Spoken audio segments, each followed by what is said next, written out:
Hello and welcome to Hoya of the Week, and today we have something that is very interesting. I typically would not bring you a Hoya that looks like this because there are things that we can desire for, leaves per se, but it is in bloom, so I wanted to show you. I think this is a great opportunity to show you, and luckily I do have two plants, two different clones, and one of them is very good at growing leaves and the one that it's in bloom is not. Today we are talking Hoya oreostemma. Before we start, let's just get over it. No leaves. It arrived with two leaves, and two leaves it remains. It's not super old, so I'm not worried. It's actually quite a new Hoya in my collection. I think maybe 4 or 5 months, but I really love these flowers, and I think it would have been a shame for me not to show you. I actually have no idea what's happening on the camera, so I think it truly would be a shame for you not to see these flowers. This is the pink clone, and it's actually much pinker in real life than it is right now on camera. You know, battling different exposures here, etc.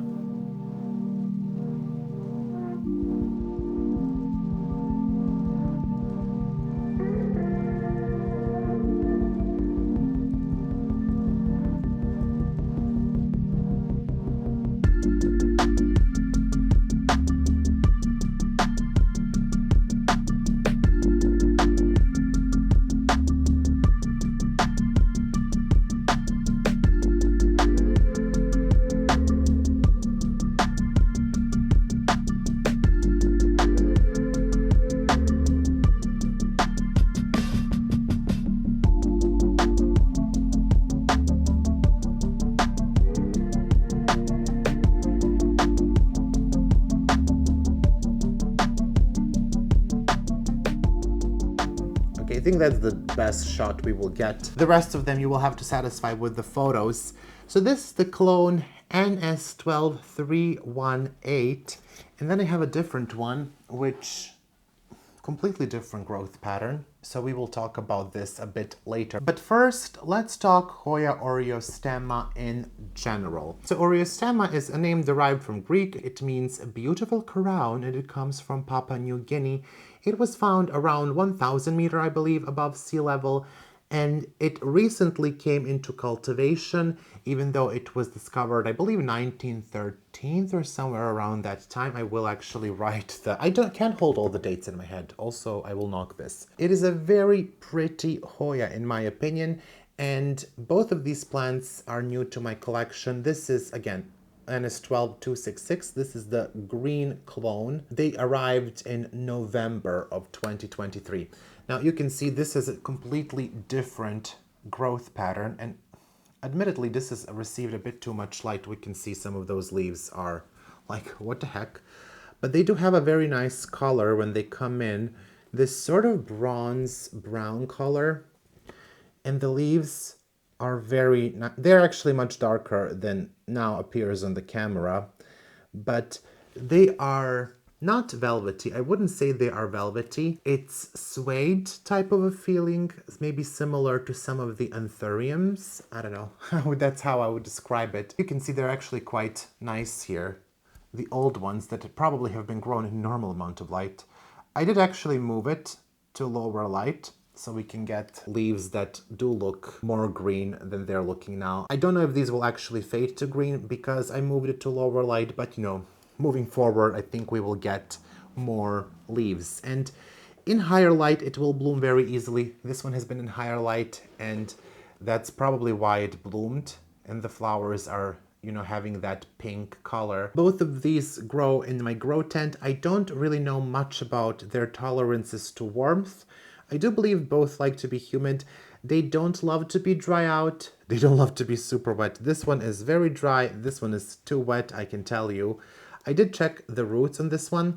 For whatever reason, this one drinks much slower than this one. This one drinks the water like crazy. This one doesn't. Figure that out. And this one is constantly growing leaves.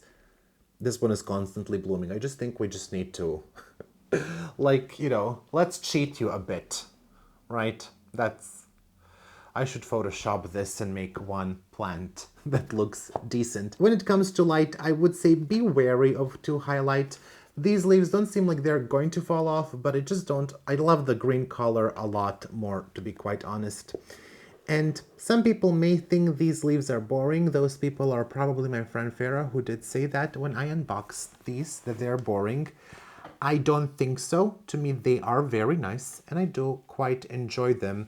And I do enjoy the flower. It's a bit small. I would like it to be larger. No, it's for the Hoyas. Be larger.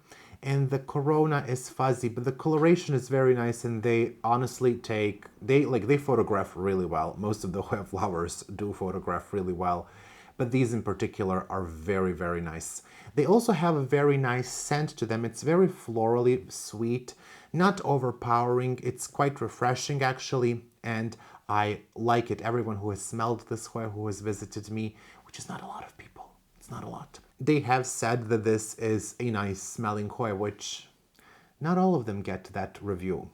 Not all of them get that review. I would say when it comes to propagating, it's very easy to propagate. They're not massive aerial roots, but you know how Hoyas are along the stem, you have these nubs, so they're filled with those. I think both of these have been rooted in bark and moss. I'm not really sure. They have been sent rooted to me. And roots, because they were taken out of the pot, so there was some potting mix, but not a lot.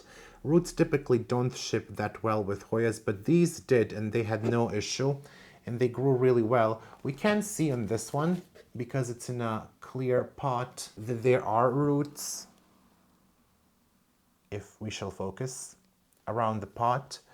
And they're actually very firmly in there, especially this one, which has been kept moist for longer, but sadly that's not a clear pot. Even though I have not personally propagated them, I do believe it is easy to propagate. So far, only 2 clones are known, the pink one and the green one. To be quite honest with you, I think pink one looks much nicer by judging from the photos that I have seen on the internet. But of course, you know, when you are Miro, you cannot just get one color. That is all about Hoya oreostemma. Let me know if you have one and what do you think about it. Also let me know if your pink one does this, whatever that is, no leaves.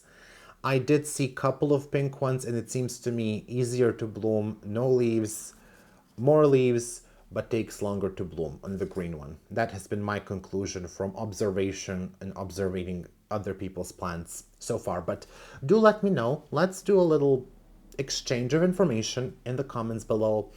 And if you don't have it, I do recommend it. But you know, if you're going to be discouraged by no leaves, which honestly kind of I am, maybe the green one is for you. The green one so far does not disappoint. It's very nice actually. I don't know how we will get this on a trellis though. I don't know what's happening there. So that's a problem for future Miro. Anyway, it is time to finish this video. Thank you all for joining me, and I hope that you enjoyed seeing these plants, even though they don't have leaves. Well, the other one has. The flowers are nice. That's all I will say. I will see you in the next video, and until then, keep getting Hoyas. I would like to take some time to thank all of my patrons for their incredible support.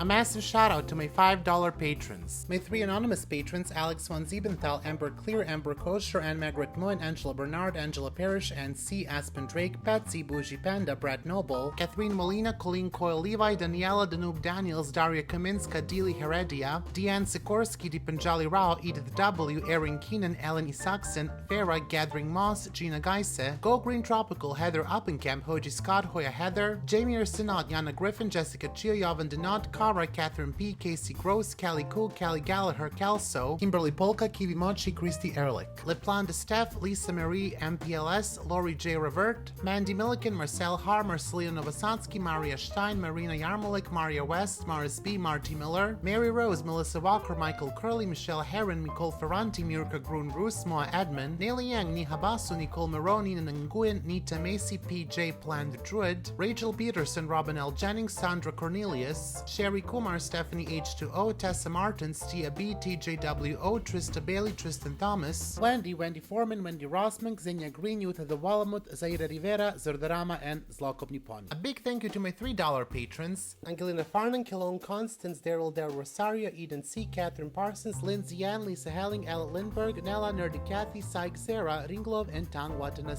Cool. And a thank you to my $1 patrons, Plus, one anonymous patron, Alice Borlin, Brandon Pacheco, Christina Greengrass, Colleen Coyle Levi, Couture Helvetica, Emilia Bronson, Joanna Pearson, Jolie Sullivan, Jonas Bayer, Hjorth Larson, Kayla Vavra, Kelly Ash, Chris Perez, Lauren M, Lori Ann Subramaniam, Luzmin Fernandez, Neely Spicer, Olivia Chin Mueller, and Tracy the Eye Biller.